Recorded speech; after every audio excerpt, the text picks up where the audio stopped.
आज की कहानी की शुरुआत होती है कपल को दिखाते हुए जिनके इरादे कुछ ठीक नहीं लग रहे हैं देखने से। दरअसल आज इन दोनों का प्लान है ग्रोसरी स्टोर को लूटने का, जिसके लिए पूरी तैयारी के साथ। हालांकि जब पूरा स्टोर लूटने के बाद भी जोड़ी का मन नहीं भरा, क्योंकि उसने कैशियर के पीछे रखे एक बॉक्स को देख लिया और जिद करने लगी कि उसे खोलो। लेकिन वो क्या है? शेर उसे आगाह करता है कि उसमें वो नहीं है जो वो सच्चाई है, इसीलिए उसे मत खोलो। लेकिन जोड़ी के मन में लालच था, इसीलिए उसने उसे खोल दिया। तभी एक गोली की आवाज आई। हम सीधा पहुंच गए एक वीराने जंगल में, जहां एक सहमी सी अकेली लड़की जो न जाने कब से यहां भूख के कारण भटक रही है। आगे पीछे उसके कोई नहीं था, न जाने क्या हुआ था उसके साथ। अतीत में जी अभी इस हाल में है वो, लेकिन फिलहाल अभी उसे अपने सामने एक लकड़ी की झोपड़ी दिखाई देती है। वो फौरन उसके अंदर चली गई, जहां समांथा को खाने से भरा एक बैग दिखा। जो कुछ भी था उसके हाथ लगा, उसे वो खाना शुरू कर देती है। लेकिन तभी बाहर से किसी की डरावनी आहट सुनाई दी। कोई तो है जो इस तरफ बढ़ रहा है। इस डर के चलते समांथा वहां रखी एक बेड के नीचे छुप गई। तभी वो शख्स अंदर आया। हाथ में उसके एक कुल्हाड़ी थी, पर वो कौन था ये हम नहीं देख सके। उसने अपने खाने का बैग उठाया और चुपचाप चल पड़ा। नीचे छुपी समांथा चुपचाप सहमी सी छुपी रहती है। जब कुछ समय बीत गया तो उसने निर्णय लिया कि अब उसे यहां से बाहर निकलना चाहिए। इसीलिए वो फौरन भागने का फैसला करती है। लेकिन तभी अचानक उसकी टक्कर उसी आदमी से हो गई जिसका नाम टॉम था। लेकिन वो उसे कोई नुकसान नहीं पहुंचाता, बल्कि वो तो उसकी मदद करता है। जो देख समांथा उससे माफी मांगती है कि उसने उसके बैग से खाना चुराया, क्योंकि वो 2 दिन से भूखी थी। दरअसल उसकी कार खराब हो गई है। बीच रास्ते में तो उसका हस्बैंड पास की ही पेट्रोल पंप पर गया मदद के लिए, लेकिन अभी तक वो लौटा ही नहीं। इत्तेफाक की बात यहां यह थी कि टॉम की कार भी खराब हो चुकी है, बल्कि वो तो यहां 3 दिन से फंसा हुआ है। अब ये सुनते ही समांथा घबरा गई और कहा कि उसे जाना होगा अपनी पति के लिए। हो सकता है कि वो आ गया हो तो टॉम भी उसके साथ जाता है, लेकिन वहां कोई नहीं था। इसीलिए दोनों वहां एक नोट छोड़ देते हैं। कुछ गर्म कपड़े लेकर वापस उसी झोपड़ी में आ गए। अभी रात होने पर यहां का तापमान बहुत ज्यादा गिर जाता है, इसलिए टॉम उसे कंबल ओढ़ने को कहता है, जो वो कार से लेकर आई थी। पर उसे ये समझ नहीं आया कि उसका पति उसे ऐसे बीच जंगल में अकेले छोड़कर क्यों चला गया। साथ लेकर भी तो जा सकता था। तो समांथा ने बताया कि वो प्रेग्नेंट है, इसीलिए उसने ऐसा किया होगा। ये सुनने पर टॉम उसके बेड पर सोने को कहता है और खुद जमीन पर सोने की बात करता है। सोने से पहले उसने उसे पीने का पानी दिया, जो कि वो पास में बहरी एक झील से लेकर आया था। लेकिन अजीब बात यह थी कि अगले दिन जब वो वापस गया तो वो झील का नामो निशान ही नहीं था। पर इन्हीं उलझन भरे सवालों को लेकर दोनों सोने के लिए चले जाते हैं। बीच में समांथा को एक बुरा सपना भी आता है, जिससे कि सुबह उसकी जल्दी आंख खुल जाती है। लेकिन आसपास उसे टॉम कहीं दिखाई नहीं देता। बाहर गई तो उसे एक सफेद बालों वाली लड़की बेहोश पड़ी मिली। फौरन वो उसे लेकर झोपड़ी के अंदर आई। इधर टॉम अपनी कार में से कुछ फ्यूल निकालता है ताकि वो उसे समांथा की कार में डाल दे, जिससे वो लोग यहां से निकल सके। इधर इस तरह वो सफेद बाले वाली लड़की को होश आता है। तब हम पहचान पाते हैं, अरे ये तो जोड़ी है, वही ग्रोसरी स्टोर पर चोरी करने वाली लड़की। पर ये यहां कैसे आ गई?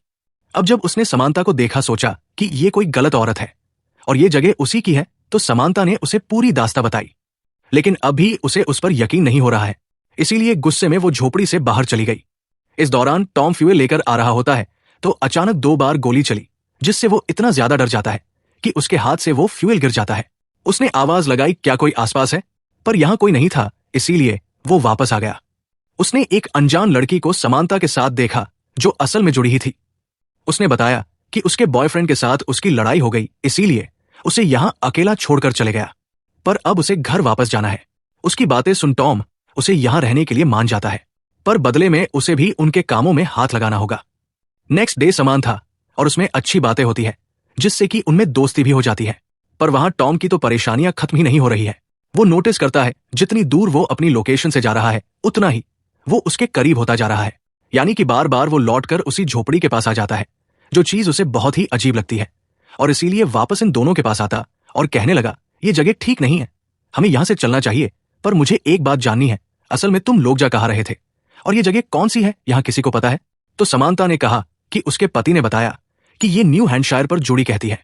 जगह तो डकोटा है, तो वही टॉम कहता है कि वो लॉस एंजल्स वाले रूट पर था। इन सब बातों के बाद अब ये समझ चुके हैं कि ये बहुत बड़ी मुसीबत में है, और इसीलिए टॉम ने मन बनाया कि वो लोग कल सुबह जितनी दूर जा सकते हैं उतनी दूर जाएंगे, ताकि किसी की मदद ले सके या फिर कुछ और तरीका निकाल सके। इस जगह से बाहर निकलने का रात होने पर जोड़ी और टॉम दोनों 171 बड़ा ही अजीब सपना देखते हैं, जिसमें उन्हें कोई इंजेक्शन लगा रहा है और कुछ इसी तरह का समानता का भी था, जिसमें वो दर्द से कराह रही है। खैर, सुबह हुई तो ये लोग अपना सामान समेटकर चलना शुरू करते हैं। समानता और जोड़ी के बीच बातें होती है, जिसमें वो उसे अपने अतीत के कुछ पन्ने साझा करती है, जैसे कि उसकी माँ उसे जन्म देते ही मर गई, तब से वो अनाथ आश्रम में पली बड़ी है। तभी अचानक उसके पैर पर एक चीज टकराई और वो गिर पड़ी। उसी समय उसकी जीभ से पैसों की गड्डी गिरी, जिसे देख हो गया और जल्दी पूछा कि इतने पैसे तुम्हारे पास कहां से आए। जवाब में कहा कि ये उसकी खुद की सेविंग है, जो उसने अपनी बॉयफ्रेंड के साथ रखी थी, पर जाते टाइम उसने उससे ले ली। तभी समानता की नजर उसी चीज पर पड़ी जिसे जोड़ी टकराई थी। ये एक हैंडल था। जब टॉम ने अपनी कुल्हाड़ी से उसे तोड़ा तो वो असल में एक जर्मन बनकर होता है, जिसके अंदर सारी जंगी सामान रखे थे और कुछ कैन फूड भी थे, जिस पर नाजी आर्मी का सिंबल बना था। यहां समानता बताती है कि उसके पिता पहले युद्ध लड़े थे, इसीलिए उसके घरों में ऐसे सामान काफी आते जाते रहती है। टॉम उन सभी कैनन को बाहर लाता है और फिर दोनों को लेकर बाहर आता है। लेकिन परेशानी की बात यह थी कि ये फिर उसी कैबिन के पास आ गए थे। अब इनके हिसाब से तो ये सीधा चल रहे थे, पर शायद इनके हिसाब से कुछ भी यहां चलने वाला नहीं है। अगले पल हम देखते हैं कि तीनों ही डिनर करते हैं। दिन दोनों लड़की आपस में बातें करती होती है तो जोड़ी समानता से सच कह देती है कि वो चोरी करती है, क्योंकि उसके अलावा उसके पास कुछ करने को नहीं है। वो पढ़ी लिखी नहीं है। समानता ने उसे गुजारिश की क्या वो उन पैसों को दोबारा देख सकती है जो उसने लूटे थे, क्योंकि इतने पैसे उसने आज तक कभी नहीं देखी। तो जोड़ी खुशी खुशी उसे वो पैसे दिखा देती है, जो देख उसे हंसी आ गई, क्योंकि ऐसा लगा कि वो मजाक कर रही है, क्योंकि उस पर इस टाइम 1984 का था। उसके हिसाब से वो पैसे फ्यूचर के हैं, पर जोड़ी ने कहा कि नहीं, वो 1984 ही में रहती है। लेकिन समानता के हिसाब से ये साल तो 1964 का है। अब ये सब कुछ बहुत ही अजीब था, यानी कि दो औरतें हैं, सेम जगह पर है, लेकिन डिफरेंट टाइमलाइन से, अलग अलग समय से। अब जब टॉम आया तो उससे भी यही सवाल किया गया कि वो किस साल से, तो वो कहता है कि वो 2011 से। अब ये सुनने के बाद उन दोनों ने अपनी पूरी कहानी बताई। पहले तो टॉम को ये सब मजाक लगा, लेकिन उनके शब्दों के भारीपन को देखते हुए वो समझ गया कि जरूर कुछ तो गड़बड़ है।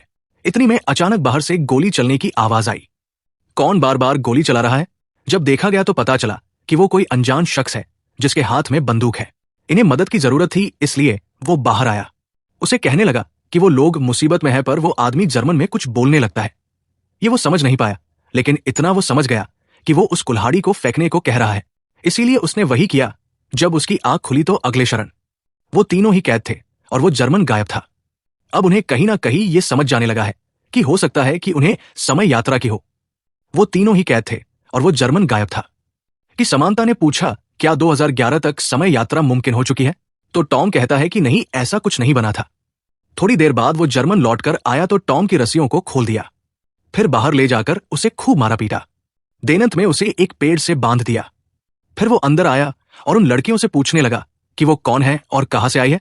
तभी उसकी नजर जोड़ी के लॉकेट पे पड़ी, जिसके बारे में वो उससे पूछने लगा। सिर्फ समानता ही थी जिसे जर्मन आती है, इसीलिए वो उसे समझाती है कि वो लॉकेट उसकी मां का है और वैसे ही सेम उसके पास भी है।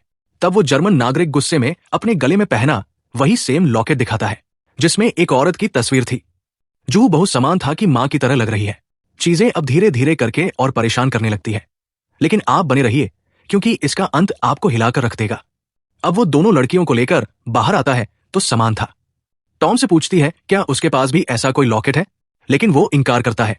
इस बीच वो अनजान आदमी ये भूल चुका था कि टॉम ने खुद की रस्सी खोली है। अगले पल्लव उस हाल में है जिस हाल में उसने इन तीनों को रखा था, पर वही खड़ी। ये तीनों अपनी ही कशमकश में डूबे हुए हैं, क्योंकि कहीं ना कहीं उन्हें ये गुत्थी सुलझती हुई नजर आ रही है। समानता का कहना था कि उस आदमी के पास जो लॉकेट है, उसमें जो तस्वीर है, वो उसकी मां की है। ये मानने को राजी नहीं था, पर जब जोड़ी ने कहा कि वो तस्वीर वाली औरत उसकी नानी है, तो उसके तो होश उड़ गए। यहां संजान आदमी का नाम भी पता चलता है, जो हमें समानता बताती है। उसका नाम था जो असल में उसके पिता थे। पर सिर्फ यही नहीं, जब समानता ने जोड़ी से उसकी जन्म की तारीख पूछी तो उसने बताया कि 3 जून 1964 ये वही तारीख थी जिस दिन जोड़ी की मां की मृत्यु हुई थी अपनी बेटी को जन्म देते हुए, और वो बेटी कोई और नहीं बल्कि खुद जोड़ी ही थी। क्यों आपको शौक लगाना? अब पूरे कैबिन में शौक का मादम पसरा हुआ है। बात ही कुछ इस तरह सामने आई है। सभी के होश हो चुके हैं। समानता को जब पता चला कि उसका पति असल में युद्ध में मारा गया तो वो रोते हुए कैबिन से बाहर चली गई। लेकिन सिर्फ यही नहीं, यहां एक और राज से पर्दा उठता है। बाहर बैठा टॉम जोड़ी को बताता है कि वो असल में उसकी मां एक चोर थी, पर वो उसकी इस बात को नकार दे क्योंकि उसके पास ऐसा कोई लॉकेट नहीं था। पर उसका कहना था कि उसके पास सेम लॉकेट है, पर वो अभी उसके घर पर है। वो बताता है कि उसकी माँ एक चोर थी जो अपने पति केविन के साथ शहर के गैस स्टेशन ग्रोसरी स्टोर को लूटा करती थी। लेकिन एक दिन उन्होंने खुद अपने पति को मार डाला, जिसके जुर्म में उन्हें फांसी हो गई। ये कड़वा सच था जो असल में हकीकत थी, पर यह चीज जोड़ी सुन नहीं पाती और वो भी कैबिन से बाहर आ जाती है। बाहर बैठी उदास समांता के पास उसकी बेटी जोड़ी गई। अब वो एहसास कुछ अलग है। पहले वाली चीज खत्म हो चुकी है, क्योंकि समांता को जब से पता चला कि वो अपनी बेटी को जन्म देते मर जाएगी, उसकी तो मानो दुनिया ही उजड़ गई। लेकिन वो खुश है क्योंकि उसकी बेटी जिंदा है और उसके नाना नानी उसका ख्याल रखेंगे बाद में। लेकिन जोड़ी ने बताया कि नाना नानी उस पर बहुत अत्याचार करते हैं और हमेशा भूखा रखते हैं, इसीलिए उसने बचपन में ही उसे घर छोड़ दिया। ये सुनने के बाद वो रोने लगी और फौरन के बिन में आकर हैंसमैन यानी कि अपने पिता को सारी बात समझाई और फिर उसे फ्री करने की कोशिश में लग गई। पर टॉम उसे ऐसा करने से मना करता है क्योंकि वो खतरनाक हो सकता है, पर समांता को यकीन है कि उसके पिता उसे कुछ नहीं करेंगे। लेकिन जैसे ही वो फ्री हुआ, अपनी बंदूक और कपड़े लेकर भाग गया वहां से। इस बीच समांता को फिर से अपना वही डरावना सपना याद आता है जब वो अपने बच्चे को जन्म देती हुए मर गई थी, क्योंकि उस समय एडम यानी कि उसका पति जंग में था और घर पर एम्बुलेंस लेट पहुंची तो वही टॉम ने भी बताया कि उसने भी ऐसा कुछ सपना देखा था जिसमें वो उस फादर को शूट कर देता है जो उसका शोषण करता था और फिर उसके बाद खुद को भी शूट कर लेता है। वो आखिर में बारी आई जोड़ी की तो उसे भी वही फांसी वाला दिन याद आता है। यानी कि तीनों को ये अभी पता है कि वो मरने वाले हैं और कैसे कैसे मरने वाले ये भी जानते हैं, पर अभी मरे नहीं हैं। तो यानी कि ये तीनों अपना अतीत बदल सकते हैं। जिस चीज के लिए टॉम इन ए फॉरेन उसी जर्मन बंकर में लेकर जाता है, क्योंकि उसका मानना था कि ये सब हैंसमैन की मौत के बाद से ही शुरू हुआ था, तो हमें सबसे पहले उसे रोकना होगा। समांता ने बताया कि उसके पिता की मौत 14 मई को हुई पोलैंड में एक एयर स्ट्राइक में, और आज 14 मई थी और जो जगह ये खड़ी है वो पोलैंड ही है, यानी कि उनके पास मौका है। टॉम ने दिमाग लगाया और बताया कि अगर हसमैन की मौत नहीं होगी तो उसकी बीवी यानी कि समांता की दूसरी शादी नहीं करेगी। इसका मतलब यह होगा कि वो घर पर होगा और तब वो समांता को लेबर क्लीन के दौरान हॉस्पिटल ले जा सकेगी। इसीलिए वो फौरन हैंस को ढूंढने निकल जाता है जो कैबिन में रेडियो से कनेक्शन बना रहा था, पर वो खराब था। तो समांथा ने उसे एयर स्ट्राइक के बारे में बताया, पर वो उसकी एक नहीं सुनता और भागने लगता है। तब टॉम उसे रोकने की भरपूर कोशिश करता है, लेकिन इसी में एक भयानक गलती हो जाती है। हैंसमैन ने गोली चला दी जो जाकर लगती है सीधा जोड़ी को। वो तो भाग जाता है, लेकिन ये दोनों घायल जोड़ी को लेकर कैबिन में आते हैं। टॉम अब बहुत ही ज्यादा परेशान था, क्योंकि अगर जोड़ी मर गई तो वो कभी पैदा ही नहीं हो पाएगा। मुझे उसे किसी तरह करके रोकना होगा। इतना बोलकर वो हैंसमैन को पकड़ने के लिए चला जाता है। इधर समांथा अपनी बेटी को जिंदा रखने की पूरी कोशिश करती है, इसीलिए ईश्वर ने कभी इस इंसान को यह ताकत नहीं दी कि वो खुद के अतीत को कल को देख सके, वरना वो कुदरत की बनाई चीजों से छेड़छाड़ करना शुरू कर देगा, जिसका अंजाम बहुत ही भयानक हो सकता है। टॉम ने हैंसमैन को ढूंढ तो लिया, लेकिन वो हर बार ही उसके चंगुल से भाग जाता है। लेकिन उसे एक बात देखी, वो कहीं भी भागे बार बार उसी कैबिन के पास आ रहा था। इसीलिए वो भी अब उसी कैबिन के पास चला गया जहां आप दोनों आमने सामने थे। हैंसमैन उस पर कई गोलियां चलाता है, लेकिन एक भी गोली उसे नहीं लगती, क्योंकि अब टॉम का वजूद ही खत्म होता जा रहा है। जोड़ी की आंखती सांसों की तरह जैसे जैसे उसकी आत्मा उसके शरीर को छोड़ रही है, टॉम खुद का अस्तित्व खोता जा रहा है। और फिर एक पल वो भी आता है जब वो पूरी तरह से गायब हो जाता है, क्योंकि जोड़ी मर चुकी है। पर समांता को अब ये देख अपने पिता पर बहुत गुस्सा आता है। उन्होंने खुद के साथ साथ अपने आने वाली पीढ़ी की भी जिंदगी को मुश्किल बना दिया। इतना सब कुछ होने के बाद अब जाकर हसमैन को उसकी बातों पर यकीन आता है। लेकिन अब क्या, अब तो बहुत देर हो चुकी है। आसमान में रशियन प्लेन नजर आने लगी है, इसीलिए दोनों ही भाग, लेकिन बॉम्ब गिरना शुरू हो चुके। जैसे समांता भी घायल हो चुकी है, लेकिन उसके पिता उसे उठाकर बंकर में आ जाते हैं। अब धीरे धीरे करके समांता का वजूद भी खत्म होता जा रहा है, क्योंकि हैंसमैन ने खुद को बचा जो लिया। वो समय नहीं मरा, जिस समय वो पहले मरा था, यानी कि अब सब कुछ सही हो जाएगा। लेकिन एक चीज अभी भी नहीं बदलेगी। वो क्या था, आपको कुछ देर में पता लग जाएगा। सीन शिफ्ट होकर पहुंचता है फिर से उसी समय में जिसमें कहानी की शुरुआत हुई थी, लेकिन इस समय चीजें काफी बदली है। जोड़ी उसी ग्रोसरी स्टोर पर जाती है, लेकिन एक अलग अवतार में, एक अमीर और पढ़ी लिखी लड़की बनकर। लेकिन जब वो वहां से बाहर निकली तो उसे केविन दिखा, जो अपनी दूसरी गर्लफ्रेंड के साथ वही काम को अंजाम देने वाला है, पर एक नई गर्लफ्रेंड के साथ, जिसका मतलब यह है टॉम कभी पैदा ही नहीं होगा, क्योंकि जोड़ी केविन कभी मिले ही नहीं।